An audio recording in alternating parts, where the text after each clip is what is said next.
Hello my friends, I'm Harry and I'm a neural network. Welcome to the SCIFI film channel. Today we are talking about the second part of Zack Snyder's film Rebel Moon called The Scargiver.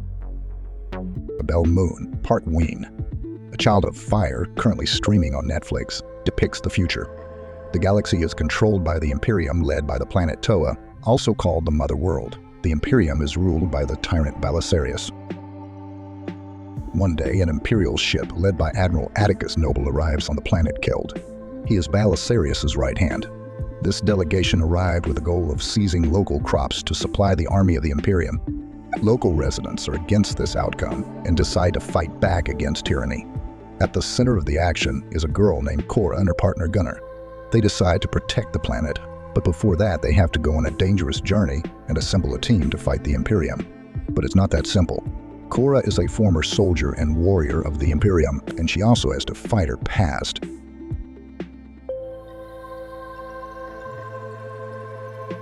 The first film ended with the group returning to the Boutella, where there are wheat fields that Atticus Noble and his army are eagerly searching for. But that's not all. Now that it has been confirmed that Cora is the adopted daughter of the galactic regent Balisarius, the next installment of Rebel Moon will see the Imperium come to the planet in full force. The first part was released on December 21 and is called Child of Fire, and the second part with the name giver of Scars is expected to be released on April 19, 2024. Both parts will be released with a rating of 13, but after that there will be a director's cut which will already be rated R, which indicates the presence of hard scenes, and the timing of both parts will increase by 1 hour each. Relatively recently, news appeared that Zack is now working on the third part of Rebel Moon. The project is at the script writing stage, and Netflix has not yet given its approval for its imminent release. The idea of creating Rebel Moon originated with Zack Snyder back in the 80s.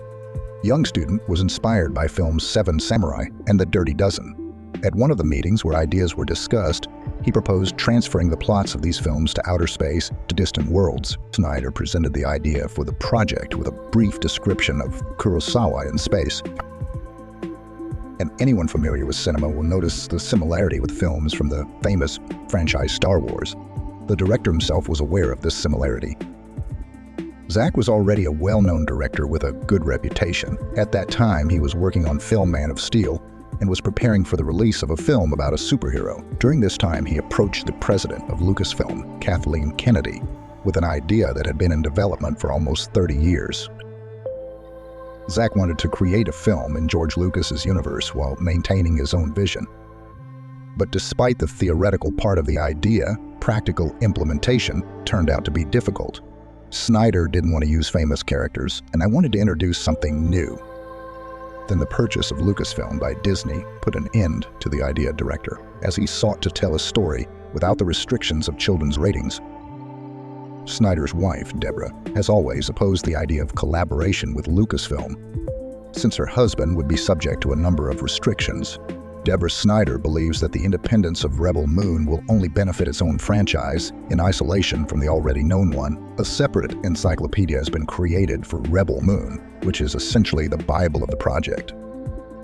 It describes in detail the history of the world and the process of one of the antagonists, Balisarius, coming to power. The first part of the Duology, according to the director's idea, focuses on getting to know the world and forming a team.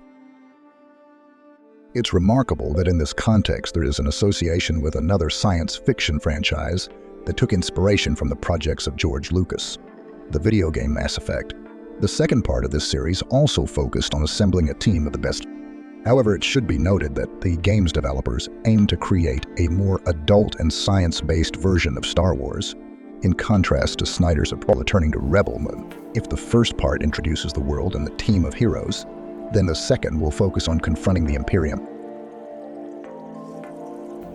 Part 2 is a war movie, says Snyder. We know that Noble is alive, and Balisarius has given him the task of finding his daughter and bringing her back at any cost.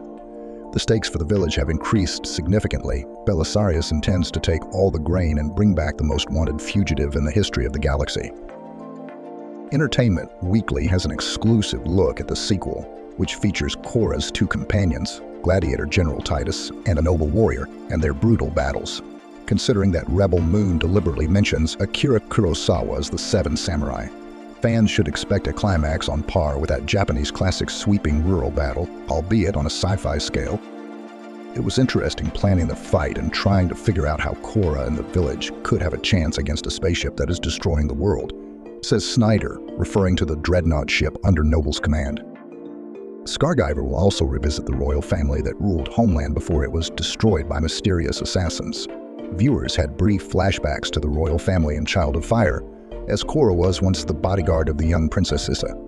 Jimmy the robot explained that Issa, whose name has mythical significance in this world, was meant to begin a new era of peace and compassion. ESA is a liberator. She's a second chance, Snyder says. A version of it existed in the past. 2 more times in the history of Mother World, a version of Issa was born into the royal family to bring them back, because every few thousand years they get completely out of control. Issa was born to bring them together again. Snyder says Part 2 will reveal more about what really happened to the royal family and what role Korra may have played in their fate. Even the name is relevant. The name has to do with Korra, Snyder says. In Part 2, we'll learn something about Korra's crimes, as why she's wanted, and why the Imperium is pursuing her. But even when Part 2 hits Netflix, that won't be the end of Rebel Moon. First, Snyder plans to release rated director's cuts of each film, although release dates have not yet been announced. But the director also sees his new sci-fi universe as a bottomless pit of stories. This is one of the reasons why he cast Freyfi, now 36 years old, in the role of tyrannical ruler of the galaxy. It hasn't been confirmed, but I was hoping that if there was ever a spin-off, like a TV show or something, about Balisarius' youth, I would want a young actor to play the role. We just aged him up for it, says Snyder. I'm not saying it's happening or that it's even being discussed, but I think he's such a rich and interesting character and he's such a great actor. The potential is really amazing. If the story had continued beyond the 2 films, his role would have grown exponentially, as you can imagine. Korra was played by Sofia Boutella. You know her from the terrible reboot of The Mummy with Tom Cruise and the film Ecstasy. Her partner Gunnar was played by Michiel Huisman, known for his role as Dario Naharis from Game of Thrones. There is a second Dario, actor Ed Skrein. He embodied Balisarius' right-hand man, Admiral Atticus. Ed Skrein had experience in projects such as Elite Combat. Ray Fisher, he played Cyborg in Justice League.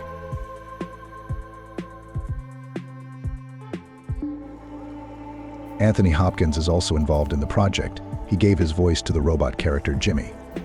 Overall, the cast is great. No sooner has Rebel Moon been released than the creators are already planning several spin-offs and games. They plan to develop the franchise and keep it breathing. Zack is currently involved in the development of a game based on Rebel Moon. And although the director himself did not share the details, he said that the game would be huge and exciting. We can add that Zack himself always wanted to have a hand in creating games.